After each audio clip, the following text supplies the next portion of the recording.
Audio for BOC. Testing audio for BOC. Checking one, checking two. Yes. How you doing, Jeff? Good morning down there. Testing one, testing two. This is a microphone check. That makes sense. Hang on a second.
I good? Good morning, everyone. We'll be beginning our program in about 2 minutes. Thank you.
Good morning, everyone, and welcome. I'm Sarah Kott, Senior Vice President of Programming at The Hill. Thank you for joining us in person this morning, and thank you to everyone joining us online for our event, Clean Energy Permitting Reform, The Path Ahead. I'd like to thank our sponsors, Advanced Energy United, for their support of this discussion. We're here today to discuss the impact and way forward following the bipartisan mini-deal and compromise permitting reforms that were part of the latest debt ceiling agreement. In just a moment, we'll hear from lawmakers, clean energy experts, and executives on topics such as renewable energy, infrastructure deployment, and reaching clean energy goals, and the outlook for greater reforms. Before we get underway, a few housekeeping notes. If you're with us here in the room, please keep your phones on silent and for the duration of the program, and please join the conversation on social media. You can follow us on Facebook, Twitter, and Instagram at The Hill Events. And with that, I am delighted to welcome Bob Cusack, Editor-in-Chief of The Hill, to the stage. He will introduce our first guest. Good morning. Good morning, everyone, and thanks for being here so early. I want to introduce our great first panel. We've got a lot of great discussions for this morning. The first topic will be electric transmission, and I'd like to first welcome Zan Fishman, Director of Energy Policy and Carbon Management at the Bipartisan Policy Center, Maria Robinson, Director of the Grid Deployment Office at the Department of Energy, and Kyle Davis, Senior Director of U.S. Federal Policy and UNEL North America. Please note, UNEL is a member of Advanced Energy United, the sponsor of today's event. I want to go down the line, starting with you, Zan, even though I just introduced you. Just talk a little bit about your group or your agency or office and what you'd like to see the world look like down the road, but in just 2 minutes or so. 2 minutes for massive, broad vision statement. Exactly. So I'm with the Bipartisan Policy Center. We're a Washington, D.C.-based think tank that is focused on finding pragmatic solutions to some of the most difficult to solve problems facing our country. I'm on the energy program, and so for us, we're looking at how to get to net zero by 2050 in a way that is consistent with achieving lower cost energy, energy reliability, energy security, and American leadership. And we've really been focused in this permitting space because it's just ripe for bipartisan agreement and compromise because there's so much for each side to get. Maybe I'll stop there and limit it to my 2 minutes, but I'll want to talk a lot more about permitting reform and transmission because it's my favorite topic these days. It is one of my favorite topics also, so excited to be here with you. I'm Maria Robinson. I head up the Grid Deployment Office, which is one of the new offices at the Department of Energy. The Department of Energy historically has been focused on research and development, but now we have this new deployment mission post Bill and Ira passing. And so our goal is to work on all things transmission and distribution systems, no big deal. And we've been given about $26 billion to help do that. But in addition to that, we have a lot of interesting new authorities that we'll talk about later when it comes to permitting as well as planning and trying to bring together different folks to help tackle this problem. And to answer your question, because I'm a strict rule follower, I do work for the federal government, is that we just want to build a lot of transmission, but not unnecessary transmission. And I think that's a key component to this conversation. Okay, we'll talk about that. Kyle. Sure. Thank you for the invitation to speak today. Kyle Davis with Enel North America. Enel is a large multinational energy company headquartered out of Rome, Italy. We're primarily known as a utility owner and operator. Unfortunately, all the utilities are overseas. In the United States, we are strictly a large-scale renewables project developer. We do demand response. We work with our commercial industrial customers on demand response. We do microgrids, and we also have an electric vehicle charger company. So we do what I call all the bright, shiny objects in North America, but our mindset is that of a utility owner-operator. So, Maria, let's go back to the transmission issue. Can you kind of lay out the case? Why must the U.S. build more transmission? And can you talk about the unnecessary transmission that you mentioned? Sure. So first of all, load is growing for the first time in the United States for decades now. And that's been something that we haven't necessarily had to tackle. Historically, we've watched load go down. And now we're dropping these great factories across America, and we have to figure out how to connect them to power. And that's incredibly important to make sure that the transmission is actually going there. Not to mention the system is becoming more distributed with renewables being on the system, or not just renewables, potentially even SMRs moving forward, like all different types of distributed systems. And we want to make sure that they can connect to the grid. Now, part of this is transmission is not cheap. I think that's something that we can all agree on. And we want to make sure that we're planning appropriately, whether it's across different regions or across different state lines, to make sure that we're doing it really efficiently and cost effectively for the American people so that no one is paying for lines that are duplicative or unnecessary as well. Zen, can you talk about the deal in the debt limit showdown? Now, obviously, the parties came together, but now there's disagreement over the deal, and obviously permitting reform was part of that equation, and where we go from here. Absolutely. So first of all, really glad that that debt limit deal came together, the Fiscal Responsibility Act, because first of all, not going over a debt limit cliff, big win. Right.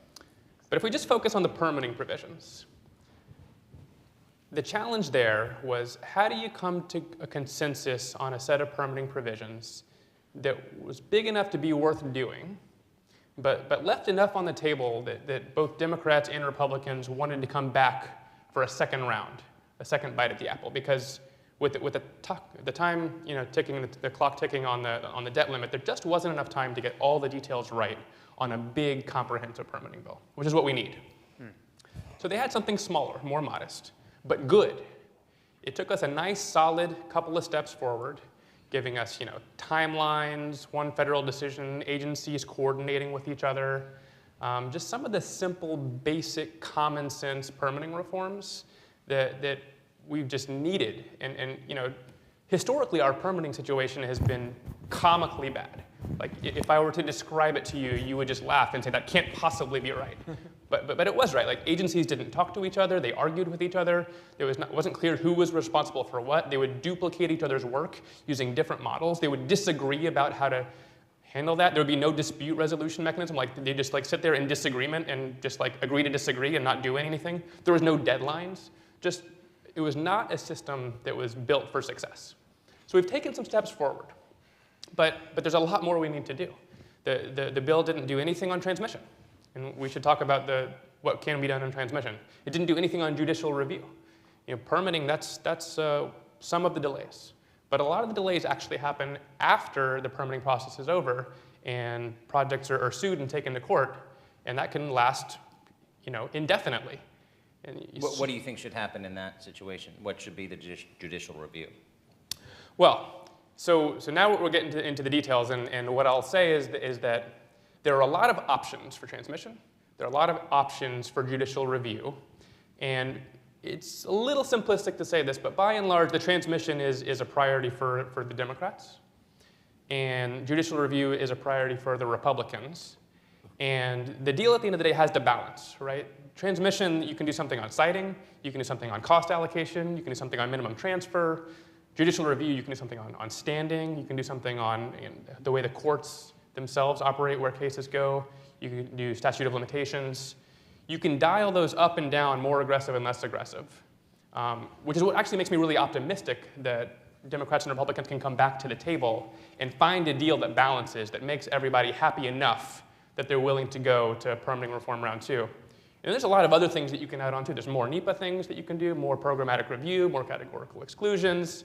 You can add on tech-specific things, geothermal, hydropower, critical minerals. You can improve public engagement.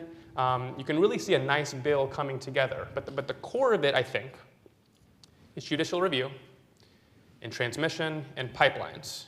And the current disparity between transmission and pipelines is really interesting. And as we get into the details of what transmission permitting would look like, I think we should talk a little bit more about that. Kyle, what would you like to see Congress and or the administration do in this space? Well, I think it's really critical. Well, first of all, let me back up. It's good news that people are even uttering the word transmission in the halls of Congress. For those of us that have been working on this issue for over 10 years or so, it is refreshing. I think the hope is that we can get some real fundamental movement and sort of comprehensive transmission investment strategy for the United States. I think a lot of people, if you talk about transmission, they make some assumptions about how it's done today. I think they believe somebody is getting together in a room with others and coming up with the most strategic way to invest scarce electricity customer dollars to build the transmission system that we'll likely need in the future. That isn't the case right now. It's actually done more on an ad hoc basis and based on real-time need, not forecasted need. And so we think there's some efficiencies that can be made in not only the planning side of things, where you're planning for the transmission build-out, not for the transmission that you need today, but for the transmission you'll need in 10 years when you're thinking about things like industrial electrification or electric transportation, things of that nature. And then on the permitting side, we think there's opportunities. Some of it was achieved in the debt ceiling deal, but we think they can go a little bit further in not only streamlining the federal side of permitting, especially for permitting of projects on federal lands, but then also working with the states, provide the states the tools to help them improve their process and become more efficient. Department of Energy has done some great projects developing tools, for example, for the installation of rooftop solar, creating an app that local communities can use. And so that's sort of an example where federal dollars could really benefit state and local municipalities in helping streamline their processes. And then the last one, which is probably the most controversial and really cannot be done at the local level, and that's paying for transmission. And we really think the federal government has to be able to help the different regions use the same sort of tools to be able to judge the value of different projects, be able to talk in the same language.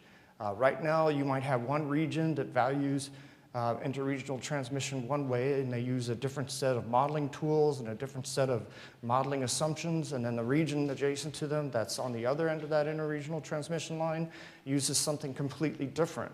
So when they do their analysis, they might be fruit, apples and oranges, but they're not matching up. And so there's a way for the federal government to help normalize sort of the tools that folks will use to look at the value of interregional transmission and get all the regions talking in a common language. There's some lessons to be learned from Europe about how they go about doing interregional transmission planning. We always talk about the United States someday having a macro grid, which would be the ideal, but I don't think we're ready to go that far. So we would like to see a very serious conversation on, as my friend Rob Gramlich likes to call it, the 3 Ps. planning, permitting, and paying for transmission. That's what we would like to see. Go ahead, If you don't jump mind. in, Maria. So I just want to respond to things both teams have said over here. So the Department of Energy, and we think of it as planning, permitting, and commercial facilitation, because I don't want anyone to think that the federal government is paying for all the transmission lines, and that's important for us. We don't have quite that much money. And so from the planning side, it's really getting more folks to the table to have these conversations. You would assume that everyone at the state level would be talking to each other. That is not the case, right? Each individual utility commission has their own jurisdiction, has their own rules, and that makes it really complicated. And not at, right, the same state could be in 2 different RTOs. And that can also make it really complicated because you're trying to cross the seams there within the same state. When it comes to the federal side of things, the Department of Energy back in May worked with 9 other agencies across the federal government to sign an MOU so we can start utilizing this unused section of the Federal Power Act from the Energy Policy Act of 2005. For those who want to dig into the text, that's section 216H, but we're calling it SITE app. As a program. And so that allows the Department of Energy to take the lead on transmission permitting for the federal government. So that means that we can corral all of our federal family and work together to try and get those permits. And it does allow for the president, it's backing up, it allows for us to set a schedule and the schedule with a timeline of about 2 years, which is significantly shorter than what it currently takes to permit transmission lines within the federal government, and then allows the president to actually issue any permits that are not fully issued after those 2 years. The goal is to not ever use that part of the provision. The goal is to get everyone organized enough, and that's something that we're really excited about. It takes a lot of the principles that Zan was mentioning before, but there are still more certainly to be done as well. Toward the end of this session and the next, we'll have some great questions that were sent in. But I only had 1 cup of coffee and I left them backstage. So if one of my colleagues can get them as we continue this discussion, that'd be great. Kyle, I want to go back to you on, you said lessons from Europe. What are the lessons that we could learn? Well, they do essentially interregional transmission planning. So what they'll try and do is they'll leverage the different generation resource mixes of different countries. And instead of allowing each individual country to have its own transmission strategy with no thought of interconnecting to the adjacent country, they are taking a regional approach, an interregional approach. So they're able to take advantage of, not only diurnal but seasonal differences in electricity productions in different parts of Europe that benefits and flows across Europe. They are also developing with their pretty significant investment in offshore wind, what is essentially acting as interregional transmission for wind development there, because you have transmission lines obviously to serve the offshore wind project, but they can also substitute as that interregional transmission, allow flow of electricity beyond just that wind farm. So they're also doing a lot on HVDC investment, more so than the United States has done historically. So there's some lessons to be learned there. They've been very good at sort of testing out and demonstrating and commercializing some of the new technologies that can make existing transmission more efficient. We've been building that track record in the United States. This is the idea of grid enhancing technologies gets. So there are lessons to be learned. I don't think we need to look at the United States and the pace that we're undertaking different efforts to improve the transmission system as the be-all and end-all. There are examples that we can look to overseas and learn from other countries' experiences. Zan, thank you. As far as the politics of it, you mentioned you were talking about the debt limit, okay? There were a lot of critics of that debt limit, both on the left and the right, though it did get over 300 votes in the House. Can you talk about the politics of coming up with solutions? Because there are many problems in this area, and the clock is kind of ticking. Clock is ticking. So let's start with the problems that we're trying to solve, and then you can kind of see the incentives that each side has to come back together. So let's start with the climate side of things, and then we'll move to the economic side of things. From the climate side of things, modeling shows that in order to get the emissions benefits of the clean energy tax credits from the Inflation Reduction Act, we're going to need to build out our transmission at more than twice our current pace. And if instead we continue at our status quo pace of building out transmission, only 20% of the emissions benefits will actually be realized. Now, what does that mean practically for people watching online and big picture? Practically, it means in order to achieve emissions reductions, we're going to need to build out a lot of clean energy. In order to make that work, we need to build out a lot of transmission. And if it takes years and years and years to permit things, before you even start building, you're just sticking with our current infrastructure. And our current infrastructure, our status quo is not great. You know, if I were to tell you right now, you know, compared to 20 years ago, do you think that we have more blackouts or fewer blackouts? You know, you might think, we're the United States of America, where we have grown technologically, we've made progress, quality of life has improved. We clearly have fewer blackouts, but that would be false. We have twice as many blackouts as we used to have. Twice. Right? Wow. Right? I mean, that's crazy. The United States of America. Yeah. So, you know, when we're thinking about, you know, the economics of it, like, we also need this build out in order to reduce energy costs. That's a good bipartisan issue. To increase energy reliability, and also energy security, right? Like, if we're thinking about, you know, geopolitics, our energy security is a really big piece of this. And if we can't build in the United States of America, because projects are delayed for so many years, then we're stuck with our status quo. And our status quo is, you know, supply chains not super reliable. Our energy grid less reliable than it used to be, right? This is a big problem, and that's why, you know, Democrats and Republicans have a clear incentive to come to the table. And, you know, they have different priorities within the bill, right? Democrats are focused more on the transmission pieces for emissions reasons, though there are clear reasons that Republicans should also be interested in transmission, and I think many of them are. It's just getting the details right about how you actually modify what you do. And then judicial review, you know, being caught up in the courts for years and you have no idea when it will end. One of the main principles that I think you need to consider with both permitting and judicial review is you just want some degree of certainty that the process will conclude. Will you get to yes? Will you get to no? I don't know. That's actually less important than will the process conclude, and you can either start building or move on. And I think a big part of this also is tied up with the supply chain, right? So one of the things that you mentioned is the European governments, and you mentioned the geopolitical aspect. What we've seen post-Ukraine is that these European governments that own their utilities are getting in line for HVDC. These lines are 10 years long now. You had to put down billions of dollars to hold your place in line in the first place. And our American utilities can't compete with that. I don't have the tools to be able to put down money on behalf of the federal government in order to hold our place in line for HVDC. And because our permitting system is not super efficient and no one knows when it's going to conclude, it's really hard for developers and utilities to put down that type of money without ever knowing when it's going to end. So they're all tied up with each other. Yeah, and I just want to add 3 discrete issues, and you'll probably be surprised that you're hearing this, excuse me, from a renewables developer, because it's not going to touch on decarbonization. One, we have an aging grid.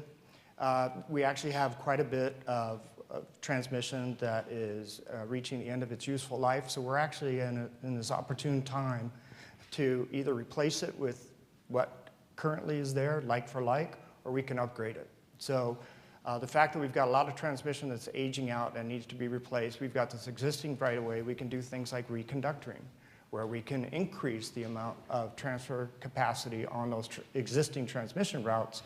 But the challenge is the way regulatory system is set up, utility commissions are incentivized to replace like for like. We have to find a way to encourage the states to approve the local utilities to be able to upgrade those transmission lines when you're going through the process of having to replace the line anyway. Similarly, we have an opportunity for the existing transmission system to introduce those grid-enhancing technologies. The problem is that utilities make most of the rate of return on new capital investment, and they're not really set up in the regulatory structure to be incentivized to make the existing assets more efficient. So we've got to figure out a way that we can motivate utilities to invest in those grid-enhancing technologies. And then the last one I just want to make a point on, this is really an argument for new transmission. We're one of those companies that announced plans to build some new domestic manufacturing. We're looking to build some solar cells and solar panels in the state of Oklahoma. And we looked at a whole bunch of states, and I could tell you one of the critical requirements for that new domestic manufacturing is availability of adequate electricity supply. Transmission investment, particularly new transmission investment, is absolutely critical for rural economic development and job creation. So you can't think of transmission as a tribal partisan issue like some people are trying to do. I know it's setting up leverage for negotiations over siting and permitting reform, but there's a lot of bipartisan support for transmission for issues other than decarbonization. There are wonderful spillover effects from investing in our grid. It is the greatest invention the world has ever seen, our US electricity system. It's aging out. It's an opportunity for us to improve upon what's already been built in the years ahead. I do want to get to a question. We're running out of time. Nick, could you answer this one? This is from Mary Ellen Millers, Commissioner of Wayne County Soil and Water Conservation District. And her question is, given that we all want to move away from gasoline-powered autos, now we'll be able to, in sparsely populated areas, to provide charging access for all the new electric vehicles. So this is part of why we need transmission in order to accommodate the deep electrification, right? Folks are very excited about moving to electric, whether it is in heat pumps. I will say personally that moving to a heat pump over the summer, my electric bill has gone down by 1/5, or is down to 1/5 of what it was before, which is huge for our family at least. And so this has been one of the areas where we are struggling to make sure that our infrastructure can conform. Now, a lot of that's going to be more on the distribution system side of things, where we also have to do a massive amount of upgrades, but at the same time, making sure that there are enough electrons of any color going through the system in order to meet those needs, because people are interested in it at a consumer level. I could speak specifically on that issue because... Just briefly, we got about a minute left. Real quick, DC fast chargers in rural areas is going to be really difficult because the distribution system grid is usually not set up for that type of industrial load. You can either upgrade the transmission system, or what we're seeing a lot of developers, including Enel, that does these public charging stations, is co-locate battery energy storage. So that when you do have an electric vehicle coming in and drawing that much electricity in a short period of time, rather than putting stress on the distribution grid, you have the battery there that can supply that short spurt of electricity demand. Now, it's a little bit different set of solutions in urban communities, but that is something that we've been looking at in rural communities. Zan, 30 seconds, give you last word. Last thing is that we can do legislation. We can do bipartisan legislation. There's some pushing right now to just have FERC handle transmission. And I understand that. You know, it's always easy to be cynical and say Congress can't do anything, but Congress can do something here. The incentives are clearly there, and the FERC solution is less good. You want policy certainty and regulatory certainty in order to make these long-term investments. And flip-flopping back and forth between various FERC majorities is not the right solution when we can actually have policy certainty from legislation, and then FERC can step in and we have a clear path forward into the future. Yep. Well, we've run out of time. Please thank our great panel today. Thank you for joining us. Thank you so much for joining us. Thank you. Next, please join me in welcoming our second panel, the stage to discuss, critical minerals and recycling. Che English, policy strategist and managing counsel at Ford Motor Company. Heather Reams, president of Citizens for Responsible Energy Solutions. Shannon Baker Brandstetter, Senior Director of Domestic Climate and Energy Policy at the Center for American Progress, and Jesse Simons, co-founder and Chief Commercial Officer at Solar Cycle. Welcome all. I'm going to do the same exact thing. If we can go down the line, starting with you, Che, kind of describe in a couple minutes your group, your mission, why you're here, and how you're going to change the world. Sure, Che English. I'm a policy strategist and managing counsel from a small family-owned company based in Dearborn, Michigan, by the name of Ford Motor Company. And so, you know, for the past 100 years or so, we've done a great job at building cars, and that's what we're good at. And as you guys know, we're making a hard pivot towards the electrification of our vehicle fleet. And so permitting reform and critical minerals have become very important to us all of a sudden. And so it if you think about it in context, we're going from a run rate of around 50,000 to 60,000 EVs per year globally to around 600,000 EVs globally this year, with the intention of getting to about 2 million run rate by 2026. And so that is a huge jump.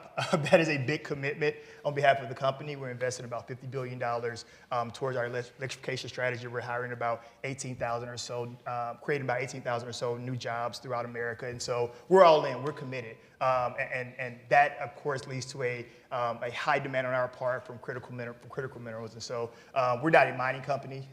We don't profess to be, but we are an end user and we are stakeholders. And so it's critically important to us that we get this right, this policy right going forward. So I'm looking forward to the conversation. Well, hey, I'm Heather Reams. I'm the president of Citizens for Responsible Energy Solutions based here in Washington, D.C. We are a right-of-center organization that focuses on lowering emissions. We primarily work with the right-of-center, so Republicans, and bringing them to the table to talk about emissions reductions. It can get sticky, I can tell you that. But the issue of critical minerals is actually, there's a lot of bipartisan nature and ripeness, so I'm looking forward to the conversation to talk about that. Hi everyone, I'm Shannon Baker-Branstetter. I'm a senior director at the Center for American Progress, which is a progressive think tank based in DC, and we're a multi-issue think tank. I lead the domestic climate team, and our main goal is to really deliver on climate justice and jobs in the clean energy transition. All right, I'm Jesse Simons. I'm a co-founder of SolarCycle, where we have built the most advanced solar recycling facility in the world, right in the heart of the Permian Basin, Odessa, Texas. And we were inspired to create this company because there are 10 billion, or there will soon be 10 billion panels on the planet. That's more panels than people, and those panels can become an incredible source of silver and silicon and copper and aluminum and all these raw minerals and materials that we need to power the new energy economy. Now, I spent 20 years at the Sierra Club prior to starting this. I joined forces with a solar industry veteran, Subi Sharma, who took 2 different solar companies public, a leading researcher, Pablo Diaz, who was studying solar recycling. And together, our shared mission is to mine and refine solar panels, wherever in the world they were made, back into new solar panels made here in America with 100% recycled material. And I'm here today to persuade you all that we are prepared to deliver on the circular economy today and be a major part of a domestic supply of fully sustainable materials today and going into the future. I do want to know that Ford and SolarCycle are members of Advanced Energy United, which is the sponsor of today's event. Heather, let's go to you. Let's talk about, and in a way that I can understand, because I am not an energy insider like the rest of you, and we have a lot of people watching online. So talk about the real need for critical minerals as the U.S. makes this massive energy transition. But also, like, how does this affect everybody's lives, and how will it, unless solutions are had? Well, I'll talk to everyone like I talk to my family, who doesn't really understand what I do most of the time.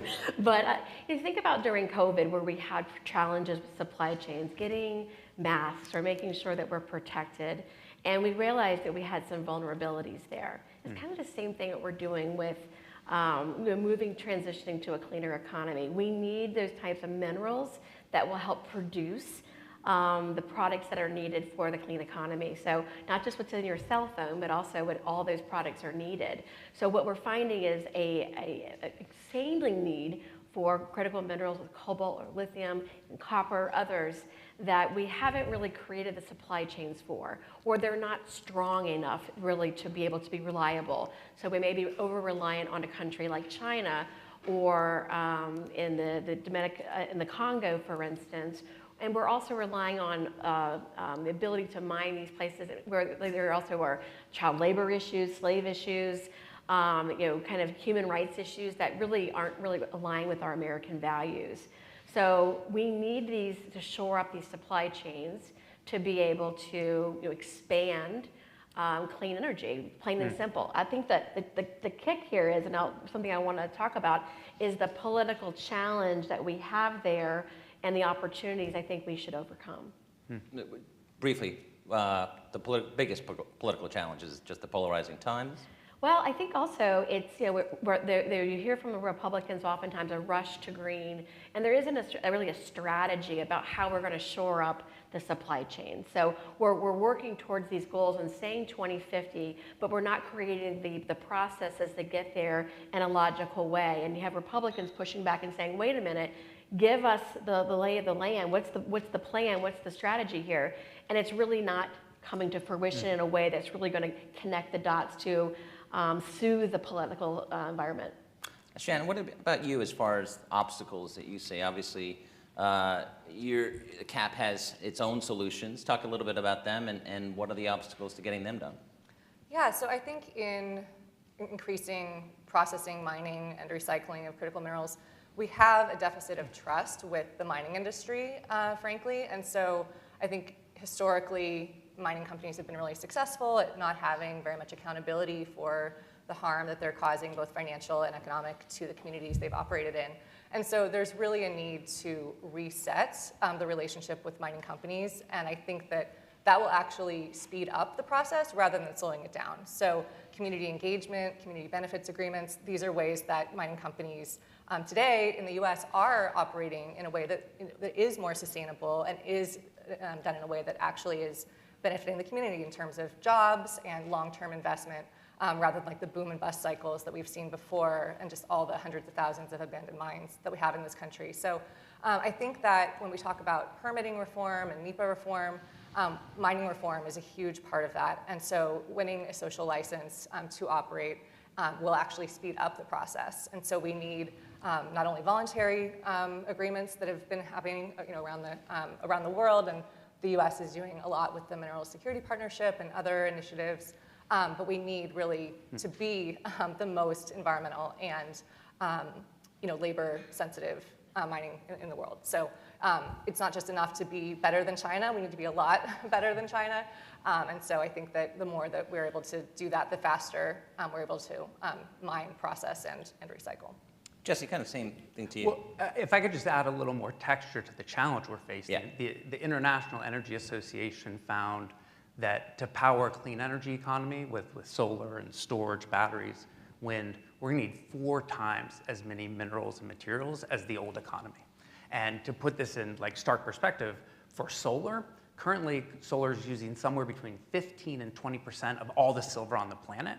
And within the next 20 years, it's set to use 100% of all known reserves. That's just silver for solar. The same thing's true with copper. The same thing's true with aluminum, and that's just solar. Batteries have their own issues. So we're facing, I think the biggest challenge is we are facing a major need as we're shifting from a hydrocarbon-based economy to a clean energy economy to really maximize all the different possibilities of how we get those raw minerals and materials. And I'd argue we really want to start by mining and refining our existing waste streams and doing everything we can there to optimize that before we open up new areas for drilling and mining. Che, can you talk about how Ford has adapted to the changing energy world and working with stakeholders and kind of what the future you think is going to look like? Sure, and I just kind of spot out some numbers earlier. I mean, we're obviously adapting very quickly, and to your point about how we kind of think about fulfilling our critical mineral needs, right? I mean, obviously there's kind of a short-term need and permitting reform and mining and all of those things can kind of help meet our short-term need, but obviously recycling is a big part of our long-term strategy to get the minerals that we need. And in terms of how we are partnering with our stakeholders, particularly with mining companies, we're using our purchasing power to make sure that they are adhering to our strong commitment to ESG principles and things of that nature, and we found it to be very effective. We try to be honest brokers in this space, right? I mean, Ford is an iconic company. We have a history behind us of being honest brokers, and so making sure that we're engaged with our community stakeholders, diligently. I mean, we're erecting two new mega sites in Tennessee and also in Michigan, and so making sure that we're bringing the community along with us as we're transitioning as well. And so again, we have 18,000 new jobs that we're creating, but we're also bringing current Ford employees with us who we're retooling and retraining and making sure that they're part of the EV transition as well. On the last panel we talked about, and this happens in a lot of areas we've seen with Congress, where there's a question of whether policies should be pursued administratively or legislatively through Congress. Heather, you've written that the answer is not through federal regulations, Why not? Well, it's certainly not through the administrative process. The uncertainty there is just, for businesses, is just ridiculous. So, for instance, when you have the Obama administration giving a permit to a mine, and then you have the next administration then turning it around and saying you can or cannot have it. So this creates this uncertainty where we really need Congress to legislate and be clear about the intent they have. I think it's one of the challenges, but we're also not seeing from the administration, like I said, this clear, like, what's the strategic plan to get to that 2050 or that 2030? What do we need to do that has a combination of mining, of recycling, and anything else that we can to make sure we're producing here in the United States, building those things here. So I really applaud the idea of thinking about building here more, and we're having more of that, but we really need clear signals from Congress to be doing that, and not the flippant every 4 years, and this pendulum that goes back and forth that's at the political whims rather than just certainty for good business decisions. Shannon, your thoughts on that? Yeah, so in the infrastructure bill that was passed a couple of years ago now, there was about $10 billion for critical minerals processing and investments in the US. And so onshoring and friendshoring, as we like to say, with our allies is going to just be really important for that. And processing really is a key part. I mean, mining, of course, has to happen first, but there are a lot of democratic allies that have a lot of these critical minerals. And so, China has almost all of the processing capacity. So it's still going through China, and China's been using its economic power there to kind of have a race to the bottom in terms of human rights, labor, and the environment. So what we need is more control over the processing as well. So that can be with our allies or here. Processing can also be a dirty business, so you still need really strong environmental and labor controls on it. But I think that really is a linchpin in that cycle that the US could really play a big role on. And when you have processing, you have more control over the supply chain, you have more of a lever for getting those stronger labor and environmental controls. So I think that's a really key piece, and there is investment in that. It'll take a little while to play out and to really take hold, but there are already new investments in Georgia and elsewhere to do that. Jesse, can you talk about China? I mean, obviously our relationship with China has deteriorated. The CIA has estimated that in the next president, whether it's the same president or another president, is going to have to deal with China invading Taiwan. Just the massive geopolitical, I mean, this issue, while complicated, is affected by global politics. What are the, and as you mentioned, we need a lot more minerals, 4 times as much, and you laid out some of the short-term solutions, but long term, what are we looking at? Yeah, well, look, I'm a solar expert and an environmental expert, not a China expert, but I will say that 80% of our materials that go into the supply chain for solar are all in China. And so, without a doubt, one of the key strategies the United States need to pursue is a domestic supply and diversifying our partners and our own domestic supply of raw minerals and materials for solar, for batteries, for wind. And we've started that to some degree. We've started right? that, Yes. absolutely. And I think we can do more by really, encouraging the mining and refining of our existing waste streams. As I said, is a really good starting place. The National Renewable Energy Laboratory recently studied this and found that we can get somewhere between 30 and 50% of all the minerals and materials we need to build solar panels in 2030 in this country from recycling panels. And so it's a huge opportunity. It would allow us to meet China and beat them in this clean energy race and partner with them as necessary, because we don't want to go too fast on that front, because we do need China in certain ways. And so it's important to both develop our own supply, develop our own panels, really double down on that, while also ensuring we are sharing technology and building this stuff together. Let me ask a question, and Jay, you can take this, and anyone else can take it as well. This is from Matt Canner, partner at Global Strategy Group. What do you see as the mechanism and infrastructure to communicate with the public about the importance of citing large-scale clean energy projects? So that's a big question. I think that all stakeholders have a role to play in terms of communicating to the public. I do think that there has been kind of this deficit of trust when you talk about the transition to clean energy and what's required to do that. And so, at Ford, we definitely take it upon ourselves to, again, try to be honest brokers in this space, to communicate to our customers and to the communities where we have facilities at that, here's what we need in order to transition to this clean energy. But also, you need, members of Congress to also communicate that, because I do think that at the end of the day, we are all trying to get to the same place. We just have different paths to get there, but making sure that we're communicating that and we're building that trust amongst their constituencies, but also the administration has a role to play as well. And also think tanks and pretty much every stakeholder has a part to play in making sure that we're singing from the same hymnal. Anyone else want to jump in on that? Because that's very important, because it's everyone's so divided. Once you start talking about energy, then it devolves into a partisan fight. I was going to say, there's a common notion that, out there that Republicans don't really care about the clean energy transition, and it's really a one-sided political issue, and it's not the case. I mean, look at the boom that's going on in Georgia right now on electric vehicles, and it's significant. Or, trying to think about mining that's just happening now in Arkansas. I mean, there's this idea that there's this blue demand and, and the red supply, and that's pretty live right now. That's very real.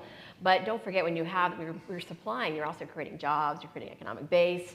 And the more time that goes on where there's economic bases there, the harder it is to undo it. So time is actually our friend in doing some of this. And we're active with the Republican Governors Association, for instance. And I can tell you, as governors that are CEOs of their states, they care very much if it's a solar project or a fossil fuel project, you name it. They're talking about bringing opportunity to their states. You mentioned Oklahoma. Governor Stitt is 100% on this. And it doesn't matter if it's fossil fuels or it's clean, but he does want to help reduce emissions. And this is what's great about our federation, is we can really, states can compete for one another who has the best opportunity. And that transcends red or blue. That's a red, white, and blue issue. And that doesn't attract the headlines, but you encourage what you're seeing at the local level. Well, building on that, I mean, we located our facility in Odessa, Texas, which has to be one of the redder districts in the country. And we're welcome there because we're creating good manufacturing jobs. There's 60 people there wearing hard hats, demanufacturing solar panels. And that's, 18 months ago, we were a PowerPoint. And now we've got a factory that's fully up and running in the middle of one of the reddest districts in the country.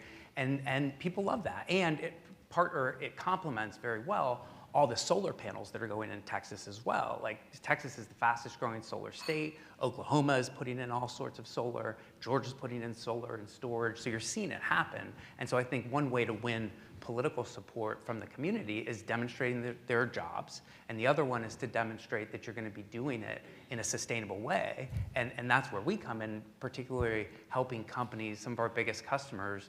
They're building giant projects out there. The size of small cities fill these solar farms, right? And being able to say to the community, look, we've got a plan for what to do with these at the end of life. We're going to return these panels back to the domestic supply chain so we can make new panels here in America in places like Georgia and Texas. That really helps secure approval for those projects, even in the reddest districts. I think we're seeing that on a large scale, right? That the Inflation Reduction Act is really stimulating a ton of investment in clean energy, electric vehicles, batteries, and the majority of those investments are actually happening in Republican districts. So I agree that the tide is turning, and when people do see the economic benefits, it doesn't matter if they're doing it for green reasons or not. It's green dollars, not just for the green planet. But is that changing? You mentioned that in a lot of red districts, Republican members of Congress, are the lawmakers taking notice of that? Are they changing their positions? Because that you can do a myriad of things, and that's okay. Yeah, and it's not uniform, but there is a lot of rhetoric about, we're not doing this because of the planet, we're doing this for economic reasons. And so the justification may be different, and who gets credit may be different, but it has the same result in the clean energy transition and really making those investments. Well, speaking of solutions, another question. Doug Hollett, President, MH Technology Partners. Everyone is talking about this topic, and it appears nobody has a specific and doable plan for how to execute. Are there details on how to change, or does it remain a high-level issue? Now, we obviously just talked about some local issues, but there's a lot of frustration out there that nothing's going on. Well, that was actually one of my criticisms, where you've got these goals that we're having, and that we're actually, where's the plan to get us there? And I think that's a practical problem, and it's a political problem as well.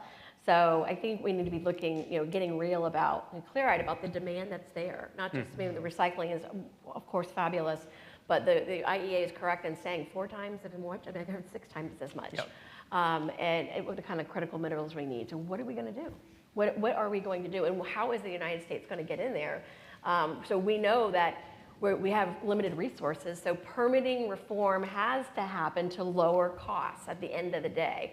And it doesn't mean we have to sacrifice environmental quality and standards because we're modernizing permitting reform. Judicial review is another, and looking at that, creating more certainty for businesses. Just because you're a business doesn't mean you want to pollute. It means you want certainty to be able to invest and get things done. So I think there is some low-hanging fruit there, but both sides of the aisle really need to get clear-eyed about what we're trying to do, what we're trying to get to, and what we need to get there. And these basic critical minerals have to happen. And if it's not going to be here in the United States, that means we're offshoring that, and to whom, and that matters geopolitically. Jesse, you want to jump in? Yeah, sure. So agree with everything Heather said, and I think the bedrock of any national mining strategy, the question is like, what is our plan?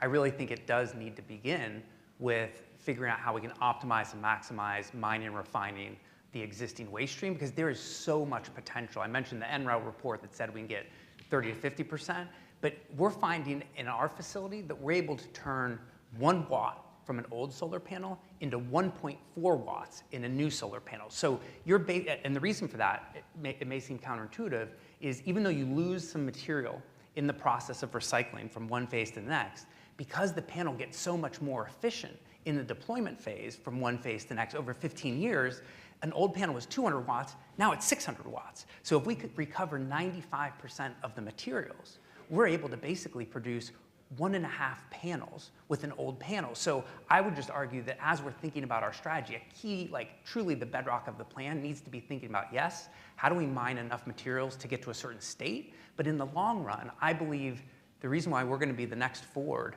of American business is because recycling, truly, the circular economy is going to be the next big thing, because that's how we're going to get all of the materials and minerals we need 10 or 15 years from now, is continually doing recycling and reusing these panels, these batteries, and these wind blades. Well, we'll end on that optimistic note. Please thank our panelists for joining us. Thank you. Thanks so much.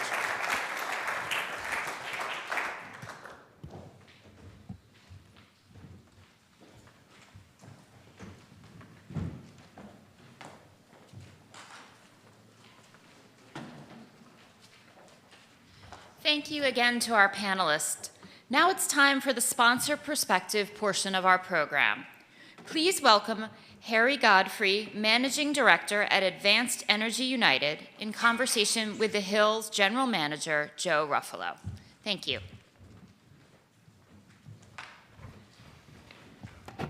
Hello, Harry. Thank you so much for being here today. Good morning. Why don't we just Good start to see Joe? Yeah. Jump right in with telling us a little bit about Advanced Energy United. Absolutely. Obviously, really pleased to be here today, have the opportunity to sponsor a fantastic crowd here. So United is a business association. We're dedicated to making 100% clean energy in the United States and fully electrified transportation. We represent a cross-section of the clean energy industry, so we're talking about renewable developers, energy efficiency companies, electric vehicle manufacturers, and large energy consumers too. You've seen some of our members here today. And like very quick, shameless plug, for more insights around advanced energy, what is this? Who actually comprises this? Really recommend our 2023 market report. Everybody should have a flyer on there. If you scan the QR code on the back, it is a hefty report, but we'll really give you the details of what this looks like. So we're working in DC, obviously engaging with the Biden administration, with FERC, Democrats and Republicans on the Hill, but we're also in 18 states across the country, and we have been since our inception almost a decade ago. We're working regularly with governors, utility commissions, and state lawmakers because so much of this policy really gets set at the state level, and so that's really where we need to focus and prioritize. And why do your members care about permitting reform? So the IRA and the bipartisan infrastructure law supercharged our industry, but if we're going to fully realize that opportunity, we need permitting reform. There's no two ways about it. You know, for clean energy developers, folks like Enel, who you heard from today, Pattern, Ørsted, Fervo, this is about getting their products to market. I mean, think about, wind in the Oklahoma Panhandle, solar in New Mexico, offshore wind off the coast of New England, geothermal in Nevada. You have to get that to load centers. How do you interconnect to the grid? How do you make certain there's enough capacity there and there's enough reliability there? That's key. For our manufacturers, Rivian, Ford, 3Sun, Enphase, this is about ensuring that they actually have the critical materials necessary to build the products that are literally going to build that 100% clean economy. Are there overarching themes threaded throughout these conversations that decision makers and policymakers should be keeping in mind? I think there's one that I hear stitching together all these conversations, and that's resilience. So permitting reform is about building an energy system and supply chains that can endure the shocks of the 21st century. Look, if the past 4 years alone have taught us anything, it's that those shocks are becoming more frequent and less predictable. Break this in two parts. Let's talk about supply chains first and then our grid second. So, first principles, we're talking about making a switch from an economy grounded in fossil fuels to one based in clean tech. And the fundamental opportunity there is really the ability to avoid fuel price shock when we do. I mean, just for a second, imagine the diminished leverage that Putin would have had if natural gas and oil were an afterthought in our energy and transportation environment. What would the story of inflation have been over the past couple of years if that's the case? I'm not remotely arguing that it wouldn't be there, but I think it's significantly diminished. That said, making this transition, fundamentally exposes us to a new commodity risk. It's a decidedly less acute one, but it's still there, and it's this. Asia, and particularly China, really has a significant concentration, some would even argue a monopoly, on the critical mineral processing that actually undergirds this, and in turn, the supply chains that feed that. We can't fundamentally tear down that globalized supply chain, especially if we want to continue the pace of the 100% clean transition that we're talking about here. Instead, this is all about resilience, we need to diversify supplies and actually go about reducing, concentration so that those future shocks, be they the next global pandemic or geostrategic competition, which, look, China has indicated they're willing to use their leverage and trade in order to do that, doesn't halt that sort of progress. And that means we need permitting reform for new mining. It shouldn't take 3 to 4 times as long to permit a new mine in the United States than it does across the border in Canada. And we should be pairing that with expedited permitting and new sort of incentives and support for domestic processing and recycling. Let's mine it here. Let's refine it here, let's recycle it here, and build that fully circular economy. If we turn attention to the sort of grid side, in some ways the story here is flipped, but the moral of more resilience is the same. Look, for the past century plus, the US has built a fragmented grid. It's largely a series of utility fiefdoms with some oversight from wholesale markets. And increasingly, that's just no match for more extreme and unpredictable weather. In May, the National Electric Reliability Council, NERC, put out a report. They estimated that 2/3 of the US grid is at risk of supply shortfalls from extreme heat. It's good that we're really having a mild summer. In all seriousness, last month was the hottest month on record in human history. This month might beat it. If the power goes out in Phoenix or Tucson today, people will die. There's just no two ways about that. And that risk is real. We heard it from Zan in one of the prior panels. The number of power outages we've had just over the past 2 decades has more than doubled. This is happening. In Texas in 2021 during Winter Storm Uri, so we're not just talking about extreme heat events, we're also talking about winter storms and other extreme weather. That knocked out power to 11 million people and resulted in hundreds of deaths from hypothermia. Studies show if ERCOT had been better connected to the larger regional grid, to the other grids around that, they could have reduced those blackouts and avoided deaths. We can build a grid that's bigger than the weather, but it requires expedited permitting processes for transmission. It requires greater interregional connection. And quite frankly, it requires us getting all those grid-enhancing technologies out there right now. Does America lose out on all these resilience benefits, not to mention the economic ones, if we don't drastically accelerate this? In a word, yes. If Congress fails to act, we pay, literally and figuratively. So 2 quick stats on this one. First, last year alone, US consumers paid an extra $21 billion on their power bills due to grid congestion. And two, if we don't dramatically accelerate the path of transmission build-out, the Zero Lab at Princeton estimates that about 80% of the emission reductions forecast from the IRA just don't come into being. Now, that's not to say there aren't things we can be doing right now, should be doing right now, are doing right now. So grid enhancing technologies and reconductoring. Let's make the most of the grid we've got today. And then non-wires alternatives. So that's rooftop solar, that's on-site storage, that's demand response, so that we can geographically target sort of that resilience and deal with sort of issues of congestion. United and its members are pushing for that sort of stuff in the states, at the RTOs, but it's only going to take us so far. It's why we need federal action. You talk about recycling. Briefly, what does building a circular advanced energy industry have to do with resilience? Yeah, so, I mean, to think about this here, we're talking about a fundamental change. Since really the dawn of the industrial era, we've had a really inefficient and wasteful energy system.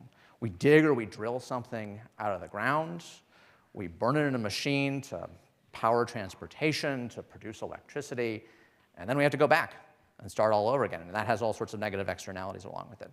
Clean tech is fundamentally different.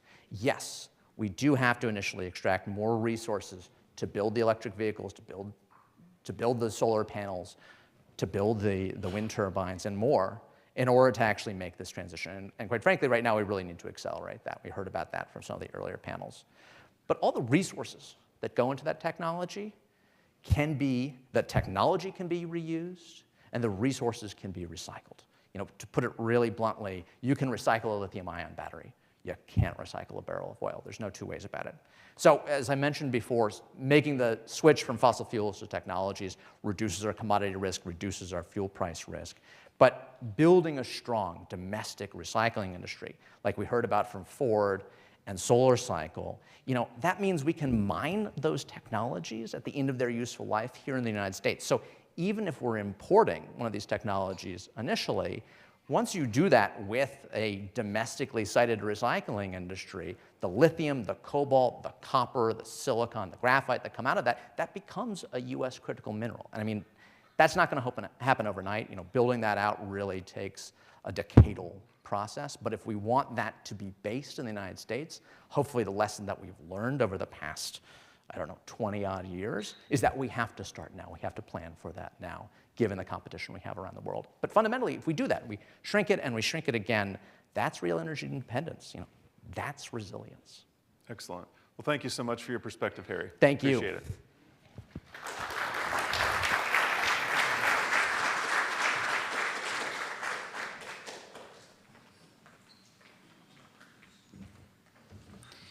Thank you again to Advanced Energy United for their support of today's program. Now please welcome back to the stage Bob Cusack, along with Senator John Hickenlooper of Colorado, member of the Energy and Natural Resources Committee, and Congressman John Curtis of Utah, Vice Chair of both the Energy, Climate, and Grid Security Subcommittee and Federal Lands Subcommittee. Thank you. Thanks, Sarah. So nowadays, we do a lot of these events, and we're in polarizing times, and getting two lawmakers from the opposite party, much less different chambers on the same stage, is highly unusual. Why do you agree to this? Well, we're both former mayors. That's a good answer. So, there's a commonality there that supersedes all parties. First thing, when I saw him today, I said, "Can I call you governor?" Because I actually had some interactions when I was mayor and he was governor, and they were really positive. Well, let's talk about that. Congressman, you first, on what you learned at the local level that you brought to Washington. To be fair, too, we were also talking about a time about a decade ago where things were not so contentious. Right. But at the local level, it was about fixing things and doing things, and constituents cared about the pothole and their trash being picked up and public safety and things like that. And we didn't have to, in Utah, it's not partisan. I didn't have to answer to a partisan party. And so we could just do what people wanted us to do for them. It was great. Senator? I agree completely. When you're a mayor, or governor, you're out there. People know where to find you. Right. They see you in the supermarket. That's right, the ball games. Yeah, exactly. It's all hands on deck. And you're solving their problems, and you're trying to figure out and get a group of people together and say, all right, we can do this, or we can do this, or we can do this. And then you sort through the alternatives, and you try to pick the one that does the greatest good for the greatest number of people.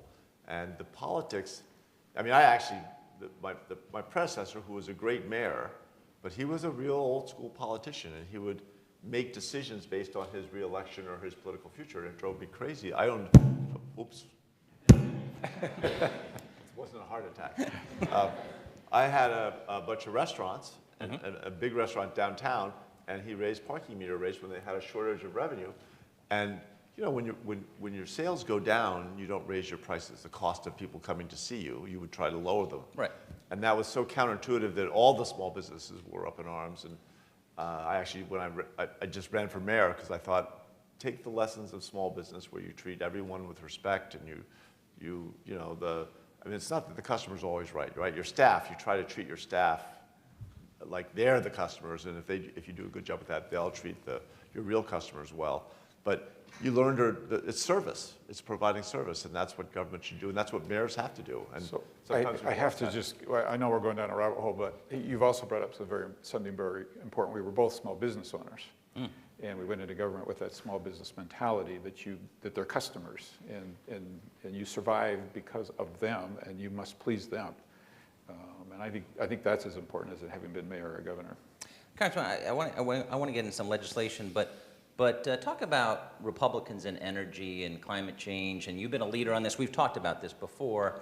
Are you making progress with some of your conservative colleagues? Well, I think it stuns most people that we have what we call the Conservative Climate Caucus, right, which is for Republicans. Which you're a leader of. 85 House members. That's a third of all House Republicans are part of a caucus. 85 now. Wow. Are part of a caucus with climate, not only in the title, but the first tenet of the caucus is that the climate's changing, and man's had some influence on it. And like so many issues in Washington, you often don't hear from the majority of people. You hear those voices that are out on the edges. The loud ones. But I can tell you that the dialogue has changed. In a committee meeting, it's a very different conversation. It's much more of, yeah, we understand the climate, but these are our ideas instead of the fight about the climate. Legislation, you've introduced the Big Wires Act with Congressman Scott Peters. Can you tell us a little bit about it, and can it pass this Congress? There's a lot of big energy proposals out there, and a lot of people think this is up there as far as viability, but it's never easy, as you know. Sure, and I think Representative Curtis will know better than I what the probability is of passage.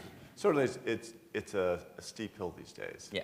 Because both sides are worried about giving any advantage to the other side rather than looking at solving the problems. I think the Big Wires is about trying to make sure that we can get the power to where it's needed.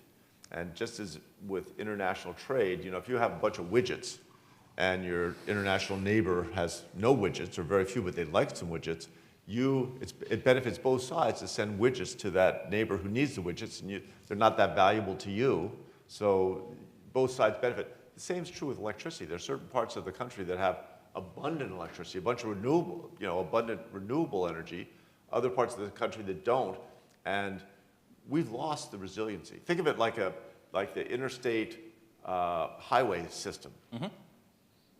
You're too young, but I'm old enough to remember. I don't know. Don't you love when people say that to you?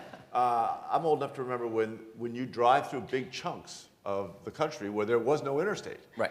And it took you forever to go 100 miles.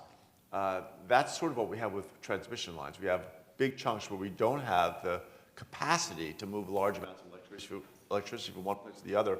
And one of the reasons I like the Big Wires Act is I honestly believe that if we sit down with utilities who have been either neutral or against it or very cautious around it, I think there's something in it for everyone. I think the savings are clearly there, and that if we can figure out who pays, who gets the profit, how allocate the benefits, mm-hmm. then it should be something that industry will jump on. And but the difference with the highway system, the federal government just took that over, and it was a very successful program. Energy is different, though. Right. We have balkanized energy Right. in a powerful way.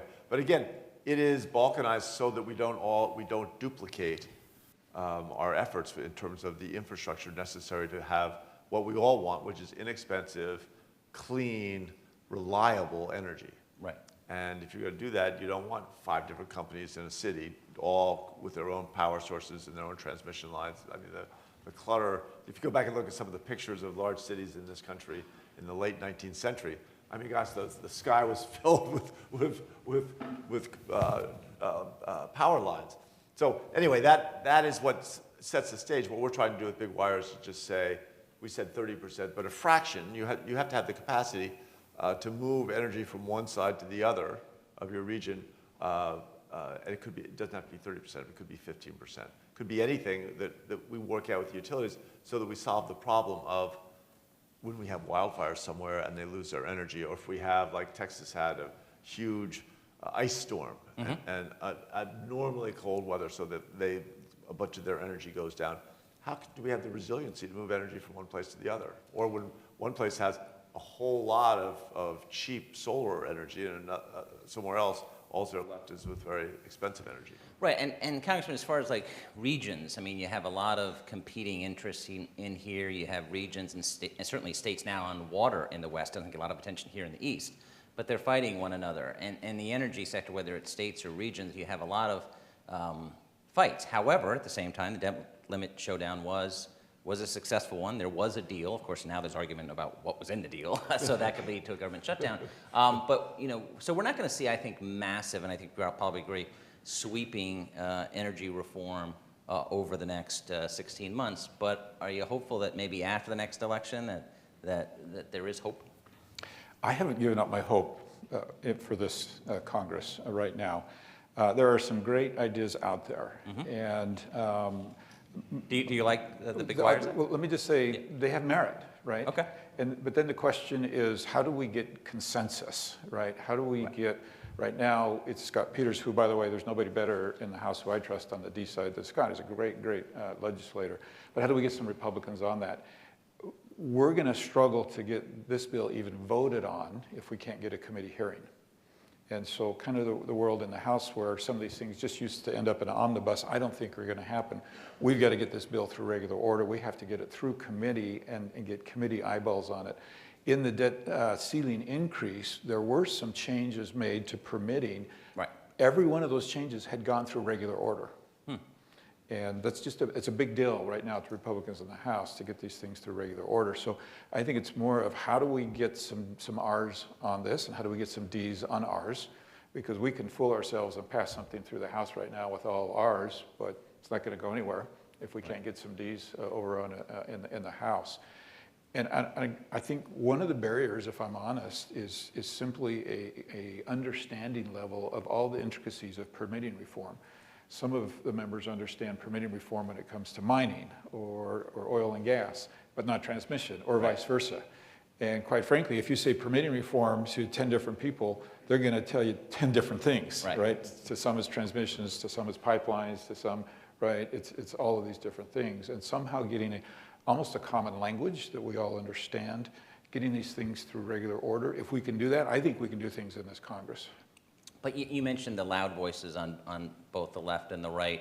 What do they not get, and how do you overcome those voices, which were overcome on the debt limit bill, to be fair? I think there's some perception issues on both sides. I think the Republicans deal with the perception that we want to undermine environmental standards. So if you say the word NEPA, some are very defensive and say, no, we're not going to touch NEPA. We have to convince people that we don't want to touch the environmental standards, but we do want it to move quicker. We want there to be more certainty with the answers. And I think we have a perception problem that we're just going after the environmental standards. I think on the D side, a lot of it is we're just so far into renewables, that's all that matters. We're not willing to touch other aspects of permitting reform. And Republicans want to touch other aspects of permitting reform. And getting those two things and talking to each other, I think, is really important. Speaking of regulatory agencies, FERC has a pending rule. Who should be taking the lead here? Is it Congress? Is it the administration? It's a combination of both? Go ahead. I'm biased. Okay, yeah, so go ahead. And if we don't do it legislatively, it's not permanent, and it's Right. subject to change. And it can be just and revoked. if we get a different administration in 2 years, you're starting over again. So I think it's harder to do it legislatively, but it's more long-lasting if we can do it. Right. And I'd agree with that, except for it sometimes takes too long. So it doesn't That's get why done. we're supposed to have regulatory organizations like FERC that can move these things a little faster. I do agree that regular order is something that we miss, because when you have disagreement but feel like, well, as Ronald Reagan used to say, there's a pony in there somewhere. That's the kind of time where if you have a discussion, a debate on a subcommittee and then ultimately on a committee, you begin to iron out the disagreements. And I've never, I was in the bar business for 20 years. I've never convinced someone to change their mind about something that mattered by telling them why they're wrong, right, and why I'm right. That's the point. Right? It's all about hearing them, and then making them understand that you hear them, and then putting yourself in their shoes, looking from their point of view, and beginning to understand what their real concern is, because usually it's different than what you think it is. Mm-hmm. And I think this is a classic. I think Big Wires is a classic example. I think if we get everyone in the same room and walk through it and look at the alternatives or the variables, and I'm not wed to any part of this as this has to be this way. I think if we had those discussions through regular order, we could make pretty good progress. But there are just less and less hearings like that where you can actually walk through and have that. We are going to do that on Big Wires, and we will have that discussion. And hopefully we'll find a way to get that done in the House as well. But all these things, to a certain extent, we all want cleaner air, and we all want inexpensive, reliable, clean energy. The question is, how do we get there at the lowest possible cost with the highest possible resiliency, so that we're not vulnerable to extreme weather events. Congressman, you talked to that point, is that a lot of people have the same goals. I remember in one of the last presidential elections, there was a Democrat saying on energy, all of the above, and there's Republicans saying all of the above. I'm like, oh, we're going to have agreement now. Of course, all the aboves are different for each party. But getting a sense of where we go from here. You mentioned there's a lot of, members, as you know, have to know a lot of things. You guys have to be at least 5 inches deep on many things. But a lot of members don't understand this issue, and especially when you're saying, okay, we want to do this massive energy transition with legislation and regulations, but we're not thinking about the electricity grid. We're not, a prior panelist was talking about, it's crazy how many blackouts we have in the United States of America in 2023. What's the most important part of educating members that you're frustrated that you try to educate them on, because you know this topic? I don't think every member has to understand every issue. We just voted on the FAA authorization, and Jay Obernoth, he's a pilot. And when he said, I support this amendment, most of us were okay with that, right? Okay. Because, right? So we don't all need to be perfect on it, but you need credibility, and those who are the people that you're looking to need credibility. And this is coming back to this regular order. There is something therapeutic for a member, if he doesn't understand an issue, that it's gone through committee hearings, that his colleagues have had a chance to digest it, to read every line, right, and study every line, and that they support it. And then you can go an inch deep on that issue and feel okay about it and don't have to go 10 feet deep on it. And I think that's what's happening right now in Congress. And there's lots of conversations, lots of momentum going through regular order, and lots of good things happening. We just need to get a fire right underneath it and move it along a little quicker. Well, that tees up, okay, let's talk about what your committee and subcommittees, what's the agenda for the rest of this Congress? Well, I think it's fair to say there are more conversations about permitting reform on both the Republican side, Democrat side, Senate side, House side, than any issue that I've been involved in since I've been here in 6 years. At the drinking fountain. No one used to talk about that issue. Yeah, right. but now, at the drinking fountain on the House floor, like it permeates like every conversation, and that's a good thing. I think we're trying to figure out, are we nibbling at this? Are we passing individual bills? Are we passing one major permitting reform bill together. Right. I don't have an answer to that, but I can tell you this. I don't care what your climate goal is, what your energy goal is, what your broadband goal is, what your transportation goal is. It can't be accomplished right now because it's being blocked by permitting reform.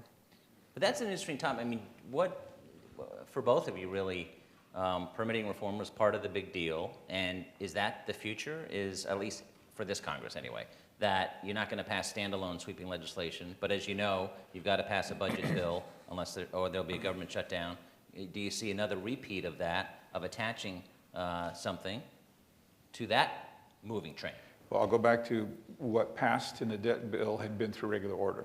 So Okay. to the extent, at least on the House side, that we can get things through regular order, they're teed up, they're ready to go, and they're easy to slide in. They've gone through the package, the process the senator was talking about, that refining, that getting the bumps off, getting support from the other party. And to the extent we can do that, I think you'll see those things move in. But I think on the House, you're not going to see a lot move into a package that hasn't had some exposure. And that helps the GOP case. Listen, this has been vetted, right? That we've gone through this. Obviously, maybe Democrats don't like it, but it's gone through the process. Senator, what do you think? Do you think there could be some energy-related provisions added to a big budget bill?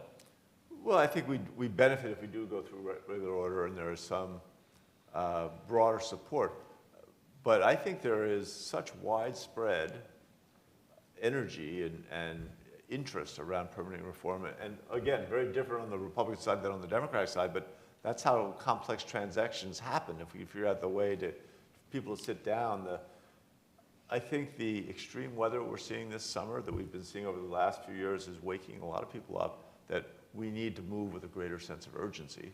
And that, there was an article, I don't know if you saw the article by Bill McKibben a few months ago. Bill McKibben's one of the original environmental prophets and was an organizer, you know, and did boycotts. No one, I don't know of anyone who has stronger environmental credentials. And he wrote an article 3 months ago called Yes in My Backyard. And he was saying that for the first time, we've got to reevaluate all of our permitting. We don't have 12 years to build transmission lines if we're really going to address climate change successfully. We don't if we need to build pipelines to get hydrogen from one place to another, or natural gas for one reason or another to a different spot, we can't spend the same amount of time and energy on processes when the climate is changing so rapidly. And I think sometimes there's external events that compel Republicans and Democrats to unnatural acts, just to work together. Right. But that's tough to overcome that NIMBY mentality, right? It's huge, and I'm glad the senator brought it up because I think a lot of what's happening in what's holding everything back right now is that somehow if we don't see it, if it's not in our backyard, we're okay with it. So the conditions that, whether it's child labor or slave labor in China and things like that, where we're getting some of these minerals, if we don't see it, it's okay putting it into our vehicles. Right. But if we see the Earth surface disturbed and mining taking place, Colorado's beautiful, Utah's beautiful, not in our yards, right? And even Republicans, I think, have a sense of, no, not here. But we're okay closing our eyes and seeing it coming from having it come from someplace that we don't see. Right. And I think that's got to change. We've got to demand higher standards of places that we get it from, and we've got to understand ourselves what standards are acceptable where we live. And I think what he just touched on the point of these essential minerals, right, that we need to mine, because the permitting's tied into everything. And I think the time to deal with it all is to try and look at it as a whole. We're going to need more copper than we've ever dreamed. Even if we find innovations and alternatives and ways to make copper more efficient in moving electrons from one place to another, we're just going to need a huge amount of copper and lithium and cobalt. You go down the list, and when you look in my former life, I was a geologist, so I know something about this. There's a limitation on where we have potential deposits of copper that are of a size sufficient that they could actually address the problem. And we need to figure out how to get a mine open and acclimate ourselves to the fact that this mine might be around the corner. So if you're familiar with Kennecott Copper Mine in Utah, If you fly over it, I think you can actually see it from satellites, right? I mean, would we permit that today? Yeah. I'm not sure we would. Right. And so where is this copper coming from? Overseas, where they're doing far worse than the way we're handling it environmentally, or here in the United States, and that's something we've got to come to terms with. Well, but they're even internationally now. If you go to Indonesia, if you go to Colombia, they are all awakening to the environmental realities connected to taking extraction or to extracting these minerals out of the ground, and they don't want to have environmental problems any more than we do. So this is going to be a global problem, whether we like it or not. When your constituents at home, what's their number one energy issue that they are worried about? So I represent coal. I have a county that's called Carbon County. You might imagine what they do there. I have oil and gas. And the senator has said twice something today that I want to come back to, and that's, I use slightly different words, but affordable, reliable, clean. And I think we've all got to talk about those three components. It's not enough to just say we want affordable, reliable energy like that we've always had in the United States. It has to be clean. And it's not enough just to be clean only and forget about affordability and reliability. I think that's what Europe did. And we've got to tie these three things together. And in my district, that they relate to that, even in oil and gas and coal, is affordable, reliable, and clean. They want it to be clean as well. These are people who are also worried about leaving the earth better than they found it. And I think if we talk about it in that way, as both Republicans and Democrats, that all three of those components are important. And in the year 2050, I'm convinced that the energy we'll be using will be affordable, reliable, and clean. And if something's not scoring well on the index, it won't be there in much consequence. And all of the energy sources right now have a little bit of weakness in those three categories. Senator, what are your constituents talking about, and has that changed since you were mayor, governor, and now senator? Yeah, it's funny. I also thought that Representative Curtis was getting close to putting a price on carbon. I thought I heard him say, when you score these, all three of these, when you start scoring cleanliness, that's a breakthrough. Yeah, it's a breakthrough. So to be clear, I'm okay with this. If the market drives us to affordable, reliable, clean, I think it will happen. I think the market will I think consumers are going to select affordable, reliable, clean. And if I had my way, we'd all stand out of the way and let everybody compete for affordable, reliable, clean. I couldn't agree more. Senator, closing thoughts on just where you think short and long term Congress needs to go on this. I think even before that, we should be looking very carefully at how we talk about this. We should talk to the media. We should have events like this and do a better job of educating the public. And by that I mean everybody, that affordable, reliable, and clean is possible. And it's funny, I had dinner a while back with the CEO of Mercedes, and he was describing how if there were enough charging stations in the United States, they weren't going to wait till 2035. They would not sell any internal combustion engines by 2030. Okay. And several people at the table were Republicans and said, "What are you talking about? You're betraying your shareholders." And he said, "No, we're not betraying anybody. We've done 80 polls and 200 focus groups, and once people drive electric vehicles, they're not going to go back. Right. And we recognize that, and this is going to happen." And I think that's a great example of what we've got to educate the American people about, that this is happening. It's going to happen. How do we do it in such a way that we are efficient and not wasting money by having to rush around doing things at the last minute? And in transmission lines, if we're going to see electric vehicles everywhere, we're going to need different amounts of electricity in different places. Look at this whole new artificial intelligence, the amount of computing we're going to need. How much energy is that going to take, and where is it going to be? The situation is changing on a daily, weekly, monthly basis, and yet we've got to be able to adjust to that and have the resiliency and the flexibility to do it in such a way that the system works in terms of what the person on the street feels. So I think we do first a bunch of education, and then we focus on our priorities. What's amazing to me is there is no plan in the House or in the Senate or anywhere, a business plan of what the first priority should be. What do we have to do first and second and third and fourth? And so we've been working on that. I know there are a couple of people in the House who are working on that as well. But we need to have all come together and say, all right, what will this plan look like? And how do we use it to anticipate? Let's make sure that while we're still using internal combustion engines, we don't make working people have to pay an arm and a leg for gasoline, right? That plan should incorporate all these things. We've run out of time. This has been a great bipartisan, bicameral discussion. Please thank the Senator and Congressman for joining us this morning. Hey, thanks so much. Well done. Well done. Thanks, Bob. Well done. Thanks, Senator. Yeah. Well said.